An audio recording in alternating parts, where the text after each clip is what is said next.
ঘণ্টায় প্রায় ৮ থেকে ১০টি বিমান ঢাকা শাহজালাল আন্তর্জাতিক বিমানবন্দরে অবতরণ করে। এ ঘন বসতির কাছ থেকে গিয়ে যেহেতু অবতরণ করে, সেক্ষেত্রে যান্ত্রিক ত্রুটি বা জরুরি অবতরণের সময় আছড়ে পড়তে পারে এই ঘন বসতিতে, ঘটতে পারে বড় ধরনের দুর্ঘটনা। সেক্ষেত্রে প্রশ্ন থাকে, এ ঘন বসতির মধ্যেই কি ঝুঁকিপূর্ণভাবে গড়ে উঠেছে বিমানবন্দরটি, নাকি বিমানবন্দরের আশেপাশে ঝুঁকি নিয়ে গড়ে উঠেছে এ ঘন বসতি? গুগল আর্থের ধারণ করা চিত্র বলছে ১৯৮০ সালে যাত্রা শুরুর সময় বিমানবন্দরটির আশেপাশে ছিল না কোনো বসতি। তখন দিয়াবাড়ি সহ উত্তরার তুরাগ নদী পর্যন্ত পুরোটাই ছিল জলাশয় ও প্লাবনভূমি। ২০ বছরের ডিফারেন্স যদি দেখেন, আমাদের যখন এখানে ৮১ সালে আসে, তখন স্পেশালি আমি বলবো যে আমাদের উত্তর দিক, উত্তর পশ্চিম দিক, উত্তর পূর্ব দিক এবং বলতে গেলে পূর্ব দিকের অনেকাংশই ফাঁকা ছিল। যেটা আমি বলছি পূর্ব দিক বলতে উত্তরা, উত্তর পূর্ব দিক বলতে আমি মিন করছি উত্তরা ১৪ নম্বর সেক্টর বা ১৭ নম্বর সেক্টর। এগুলি আমার উত্তর পশ্চিম দিক বা এই জায়গাগুলি বলতে বাউনিয়ার উত্তরে যে আমার উত্তরা ১৮ নম্বর বা মেট্রোর কাছাকাছি জায়গাগুলি, এগুলো কিন্তু ফাঁকাই ছিল বলতে গেলে। কয়েক যুগের এ চিত্র বলছে কালের বিবর্তনে প্লাবনভূমি রূপ নিয়েছে ঘন বসতিতে। জলাশয় ভরাট করে আবাসন প্রকল্প গড়ে তুলেছে খোদ রাজধানী উন্নয়ন কর্তৃপক্ষ রাজুক। থেমে নেই অন্যরাও। প্লাবনভূমি এখন পুরো বসতি হয়ে আছে।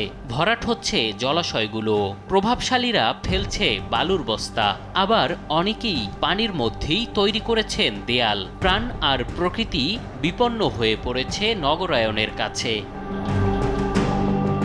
ভরাট হওয়া অনেক স্থানেই নির্মাণ হচ্ছে বহুতল ভবন, ফ্ল্যাট ও প্লট বিক্রির বিজ্ঞাপনও ঝুলছে ব্যানারে। বসতি নির্মাতাদের দাবি, ব্যক্তি মালিকানার জমিতেই ভবন বানিয়েছেন তারা। না, সরকারি, এটা আমাদের নিজের জমি, এটা প্ল্যান পাস করে তারপরে বিল্ডিংগুলো করা আর কি। না, এগুলো রেকর্ডই, এগুলো তো বাপদাদার জায়গা তাদের। প্লাবনভূমি কিভাবে ব্যক্তি মালিকানা জমি হয়ে গেল জানতে রাজধানী উন্নয়ন কর্তৃপক্ষ রাজুকে দেশ টিভি টিম ১৯৯৫ সালে রাজধানীর উন্নয়নে যে প্ল্যান তারা করে, সেখানে উত্তরার দিয়াবাড়ি থেকে তুরাগ নদ পর্যন্ত এলাকাকে প্লাবনভূমি ও জলাশয় হিসেবেই দেখিয়েছে তারা। তবে পাল্টে যায় ২০১০ ও ২০ সালের বিষাদঞ্চল পরিকল্পনার ম্যাপে। সেখানে জলাশয় ও প্লাবনভূমিকে আবাসিক এলাকা বানিয়ে রাজুক নিজেই। অবশ্যই নিচু জমি ছিল, তো সেটাকে আবাসিকে পরিণত করা হয়েছে। সেটা আইন পরিবর্তন করে বলেন বা আইনের মাধ্যমে বলেন, আইনের ফাঁক ফোকর গোড়ায় বলেন, ট্যাপ চেঞ্জ সংশোধন করে বলেন, সেভাবে করা হয়েছে।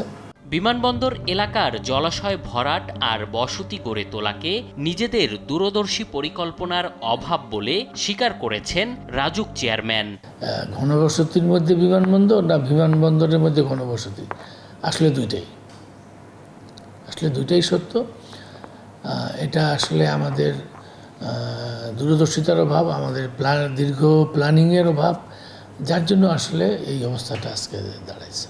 পরিবেশবিদ শরীফ জামিলের মতে, আধুনিক বিশ্বে জলাশয় রক্ষা করেই নগরায়ন সম্ভব। তাই বর্তমান ঝুঁকিপূর্ণ পরিস্থিতির দায় এড়াতে পারে না রাজুক। আধুনিক নগর পরিকল্পনা বিশ্বাস করে জলাশয়কে রক্ষা করেই টাউনশিপ তৈরি করা যায়। আপনি পৃথিবীর বহু শহর আছে যেগুলি জলাশয়কে কেন্দ্র করে গড়ে উঠেছে। কাজে আপনার জনবসতির জন্য আপনি কি করবেন তার সাথে জলাশয় ভরাট করার কোনো সম্পর্ক নাই। এটা হচ্ছে একটা রং ইঞ্জিনিয়ারিং ডেসক্রিপশন।